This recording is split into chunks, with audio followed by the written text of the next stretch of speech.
और नहीं बल्कि यही जानवर था। किशोर ने उस राक्षस को जानवर को देखते ही भागने की कोशिश की, लेकिन वो एकदम से आया और उसके बाएं हाथ का मांस नोचकर खा गया।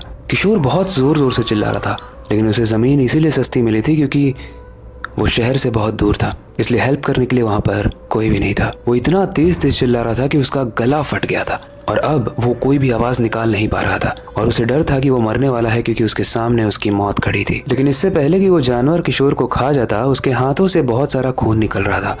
तो खून के ज्यादा बहने की वजह से किशोर अब बेहोश हो जाता है। अब किशोर बेहोश तो होता है, लेकिन दूर से उसे घंटियों की आवाज आती है।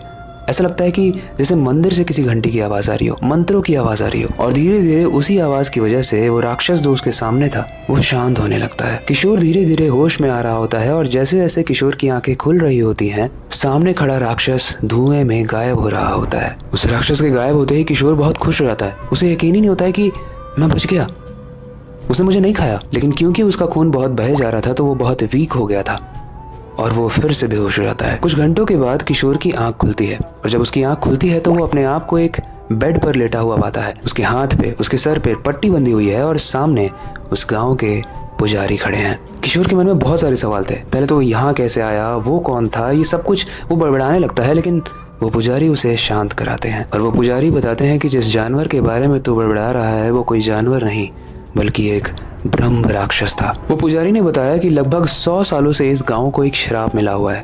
एक श्राप कि ब्रह्म राक्षस की अनुमति के बिना इस गांव में कोई एक ईंट भी नहीं लगाएगा। इसीलिए उस गांव में एक रिचुअल था जिसे जाने बिना ही किशोर ने अपना घर बनाना शुरू कर दिया था। और उस मान्यता के हिसाब से इस गांव में किसी को भी जब घर बनाना होता है तो उसे ब्रह्म राक्षस के मंदिर में जाकर उसकी पूजा करनी होती है। उसके बाद वहां से उसका प्रसाद लाकर घर के जमीन पर रखना होता है और अगले दिन जब वो प्रसाद गायब हो जाता है तो समझ जाओ कि ब्रह्म राक्षस ने तुम्हें अलाउ कर दिया यहाँ पर घर बनाने के लिए। पर क्योंकि किशोर उस गांव में नया था, उसे कोई भी आइडिया नहीं था, तो वो पुजारी से पूछता है कि आप जिस ब्रह्म राक्षस के बारे में बता रहे हो उसका मेरे से क्या लेना देना, उसका तो इस गांव वालों से लेना देना होगा ना, तो मुझे क्यों तंग कर रहा है, और ये ब्रह्म राक्षस होता कौन है। पुजारी बताते हैं कि जब एक बहुत ही ज्ञानी ब्राह्मण अपने ज्ञान का इस्तेमाल किसी बुरी चीजों के लिए करने लगता है और उस इस्तेमाल के चक्कर में उसकी जब मृत्यु हो जाती है तो मरने के बाद भी वो वापस आता है, लेकिन ब्रह्म राक्षस बनके। और इस ब्रह्म राक्षस को खुश रखने का बस एक ही उपाय है, उसकी पूजा करना, उसकी रिस्पेक्ट करना,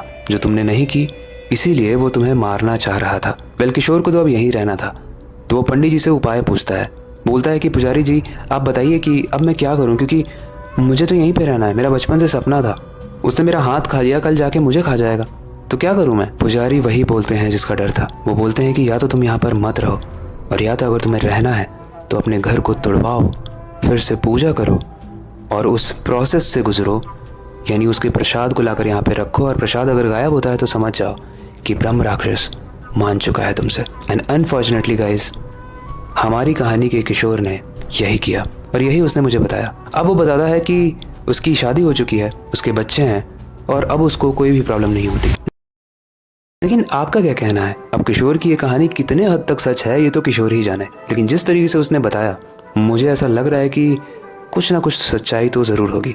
बाकी आपको क्या लगता है, आपको लगता है कि ब्रह्म राक्षस होते हैं, वो ब्राह्मण जो अपने ज्ञान का गलत इस्तेमाल करते हैं मर जाते हैं, वो ब्रह्म राक्षस होते हैं, और क्या वो वापस आने के बाद इंसानों को तंग करते हैं। और उस गाँव का जो रिचुअल है, उस गाँव की जो मान्यता है, क्या आपको उस पर विश्वास होता है। आप हमें कमेंट सेक्शन में हाँ ना या अपना ओपिनियन ज़रूर सजेस्ट करना, हम उसे ज़रूर पढ़ते हैं। काफ़ी इंटरेस्टिंग कमेंट्स करते हो आप लोग और उससे काफ़ी आइडियाज़ भी मिलते हैं नई वीडियोस को लाने के लिए। बाकी आई होप कि आज की कहानी भी हर कहानी की तरह आपको इंटरेस्टिंग एंड थोड़ी सी डरावनी भी लगी होगी। लेकिन अब वक्त आ चुका है हमेशा की तरह इस कहानी का अंत करने का और नई सुपर इंटरेस्टिंग और डरावनी कहानी पर काम शुरू करने का। लेकिन जाने से पहले मैं हमेशा की तरह यही चीज़ कहना चाहूँगा, अपनी क्यूरियोसिटी को डाय मत होने देना, नई चीज़ें सीखते रहना। अपने बेड के नीचे और खिड़की के बाहर ज़रूर देख लेना, कहीं ब्रह्म राक्षस आपका वेट तो नहीं कर रहा है। मिलते हैं अगली वीडियो में।